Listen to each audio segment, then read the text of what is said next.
Today I'm going to go over the best and worst releases of July's hip hop scene in 2025. Let's start with one of the most hyped albums so far, Jackboys 2. Now, this album is a sequel to their classic album Jackboys. Now, here is the track list, and you can see that there's a bunch of tracks from the different Jackboys members, but mostly Travis Scott. The best track is track 2 with Don Toliver and Travis Scott called Champagne and Vacay, and the worst track is track 14 called Shine with Glorilla. The best feature was on track 10, which was Future's feature, and I think he really did good on this one.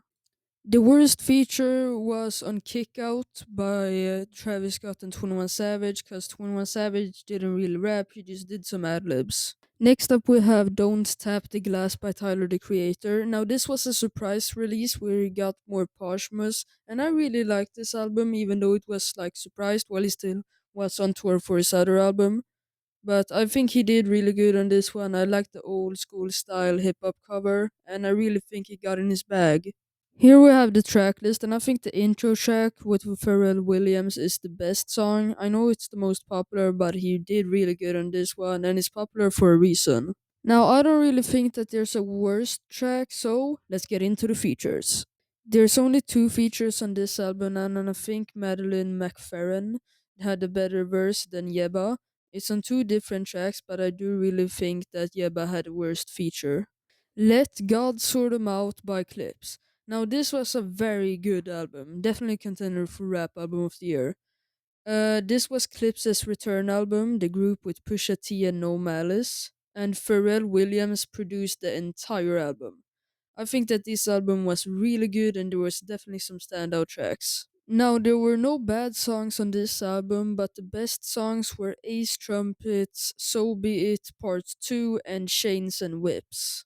Call this glaze, but Kendrick Lamar had the best feature on Chains and Whip. Like the wordplay that he used was just perfect. Some of the best features were John Legend on the intro track and then Nas on the title track. Now let's go over to my favorite hip hop album of July 2025, Alfredo 2. Now the production on this album really was good. It was a collab album between Alan the Chemist or the Alchemist and Freddie Gibbs, and it was a follow up on their 2020 classic Alfredo. This album only had three features, it had very good tracks, and it also has some beef, so let's get into it. Now, in my opinion, the best track is I Still Love AGR, and I think it goes into the storytelling about love, about relationships, and it's really a good track. I know many people choosing 1995. It's longer, it's like more grimy, but I prefer this one. Now, some of the other best tracks were 1995, Shangri La, and Ensalada. The best feature is a tie between Ensalada with Anderson Park and JID on Gold Feet. I think both was good in their own respect. Like Anderson Park sang and JID rapped. And out of the three feature, Larry June just comes out short every time. He just kills the flow. It isn't a bad feature, but he just shouldn't be on the track. With the best albums out of the way, let's go to the bad ones. These ones aren't necessarily bad, but let's start with the worst one, Logic.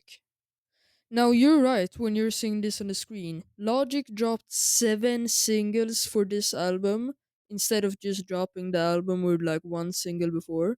The worst song is Severe Ties, but all of them are trash, so don't listen to this. Next up, we have Summertime Butch by Griselda member Benny the Butcher. Now, I was really excited for this one because it's a follow up for his Summertime Butch 1 that dropped last year. And I think this is going to be a tradition, which I'm happy for. It's always nice with some new Benny the Butcher, and he did really good on this one. Now, the best songs, in my opinion, are Jasmine's and 77 Club. I feel like these two songs show very technical ability and lyrical rhyme scheme by Benny the Butcher.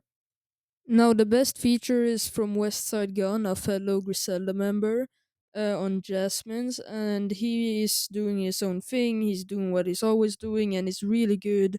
They have really good chemistry. They're obviously cousins, so I mean, that's cool, I guess, but really good track. Now, the worst track is Summer 25. I don't think it's a bad track, but if we excluded the skit, it's definitely the weakest one of the bunch. Next up, we have the 5-year anniversary for Juice WRLD's classic album Legends Never Die. Now, with this new extension, we got 4 new tracks, including one with XXXTentacion, who also died a couple years ago. And I feel like this was a really emotional 4 tracks. I really liked them. I think none of them were skips, which is kind of different from this entire album because I don't think this is his best album. But yeah, really good 4 tracks. There's not really more to say, so let's jump into the last album. Now, the last album is Late to My Own Funeral by Boldy, James, and Nicholas Craven. Now, I really liked this album because it was like really consistent. Boldy James drops albums all the time. He dropped like 6 albums this year so far, but this one was really good as well. Now, the best track on this album is track number 2 called Marrero. I think it's a really good track on a lyrical standpoint and how he's technical. And I really think that he snapped on this one. The Craven beat is good as always. They made a couple of albums, so they kind of know their thing.